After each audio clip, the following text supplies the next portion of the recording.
Olá pessoal, bem-vindo à nossa aula 5. Nosso tema de hoje é motivação. Então a gente está, não sei se vocês perceberam, a gente está agora numa leva de comportamento humano, né? Então a motivação é um dos fatores principais para a gente conseguir fazer que a nossa equipe chegue lá, né? Chegue onde a gente deseja que ela alcance os objetivos, as metas que a gente determinou.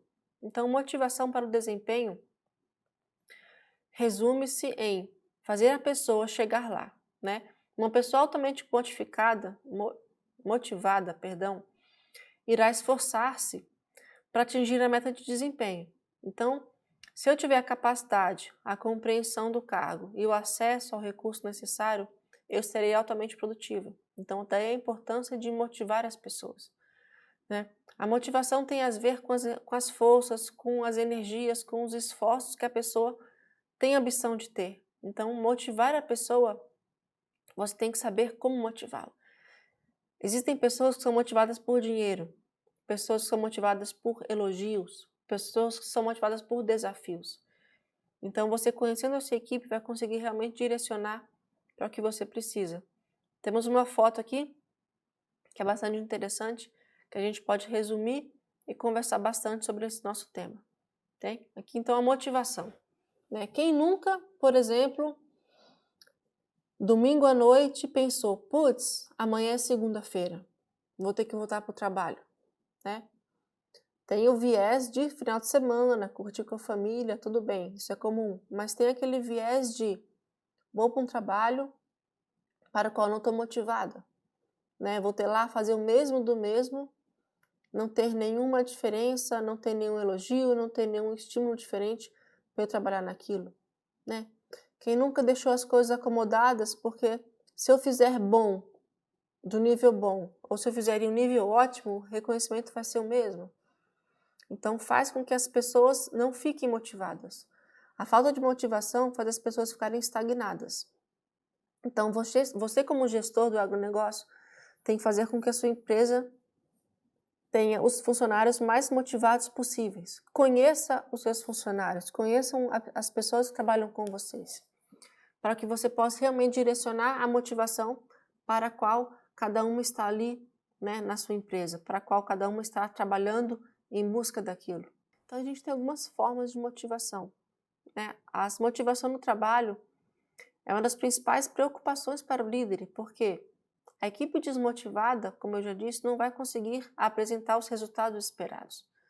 Então, se eu conseguir motivar a minha equipe, como por exemplo, estabelecendo metas e reforço de desempenho, ou seja, elogiando, fazendo com que a pessoa sinta bem pelo que ela conseguiu fazer, eu vou conseguir ter uma equipe muito mais motivada e, consequentemente, vou conseguir atingir muito mais facilmente as minhas metas. E por falar em meta, uma das principais maneiras de motivação é estabelecer metas atingíveis, né? Metas aceitáveis e de máxima motivação são aquelas que são desafiadoras, mas são realizáveis, né? Eu não posso colocar uma meta inatingível. Ou seja, uma meta ótima é aquela meta que vai fazer com que o seu colaborador se esforce para chegar lá, então que realmente se dedique para aquilo e consiga chegar lá, né? Não dependa de coisas que fogem de sua capacidade. Então, ele tem que ter a capacitação adequada para conseguir chegar com uma meta de desafio para ele. As metas ideais não apenas incentivam os funcionários a melhorar o desempenho e dar o máximo de si, mas elas devem ser específicas e quantificáveis. Então, por exemplo, metas de venda, né? Metas de assinaturas, metas de elaboração de plano estratégico, metas de plano de ação. Então, a gente tem que conseguir quantificar e estabelecer metas. E como a gente pode trabalhar isso, né? As metas forçadas ajudam o funcionário a atingir novos patamares. Então, sair do nosso círculo de conforto, a atingir coisas que estão fora da nossa zona de conforto. Então, a gente tem dois tipos de metas, como, por exemplo, as metas verticais, que são alinhadas com atividades existentes, abrangendo resultados de produtividade e financeiros. Então, produtividade financeira e metas verticais. E temos também as metas horizontais, que engloba o que a gente falou lá atrás, que é desenvolvimento de pessoas, né? Como, por exemplo, vamos dar uma meta de aprendizado. Então, aquele colaborador, aquele funcionário vai ter uma meta de se capacitar para uma nova função. Então, uma meta forçada horizontal que vai fazer com que ele tenha que sair da zona de conforto para adquirir novas capacidades. As metas forçadas ajudam os funcionários a atingir novos patamares, né? Então, como eu já disse, lembre-se disso, ok? Os funcionários de vocês estão ali para serem desafiados. O desafio faz o crescimento profissional.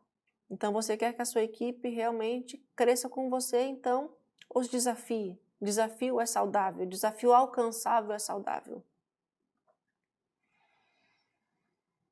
Da mesma forma, eu tenho que pensar que, como eu vou desafiá-los, as minhas metas têm que estar casadas com outras técnicas de gestão.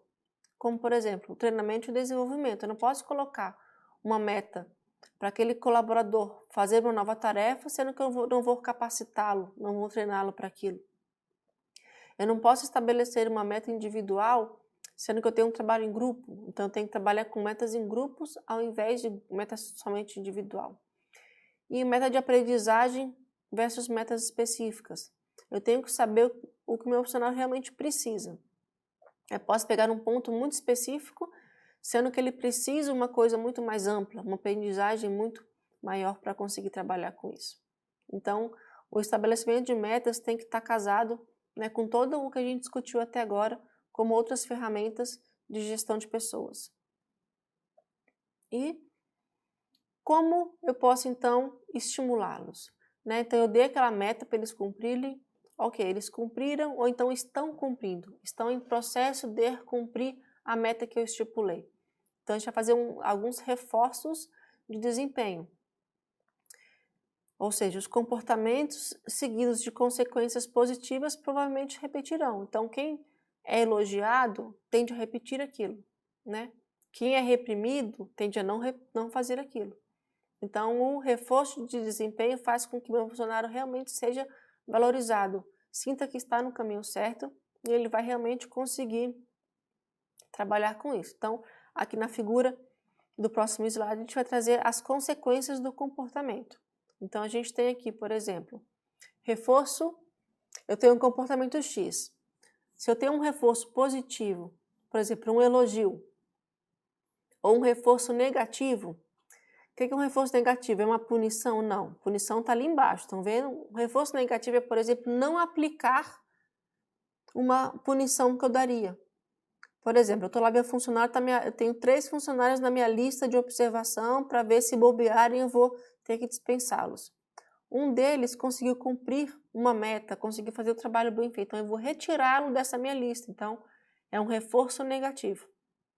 Pessoas que recebem reforço, seja positivo, seja negativo, tendem a repetir o mesmo comportamento.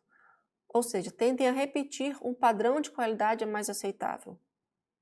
Da mesma forma, se eu tiver um comportamento e eu tenho uma punição ou uma extinção para aquela pessoa, a tendência é a não repetição do comportamento. Então, eu vou estar desestimulando o comportamento da pessoa.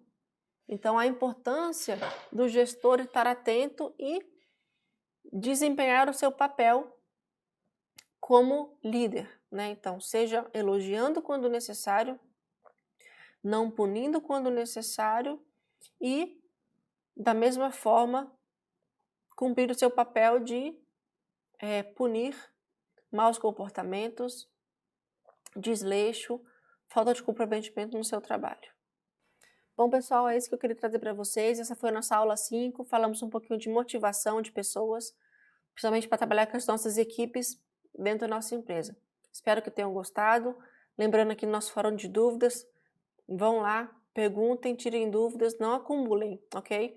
Podem mandar pergunta todos os dias, não quero que fique acumulando, porque depois chega na época da prova, vocês vêm todo doido, cheio de perguntas. Então, assistiu uma aula, ficou com uma dúvida, professora Lilian, estou com dúvida em tal matéria, ok? Estou lá à disposição, um abraço, até a próxima aula.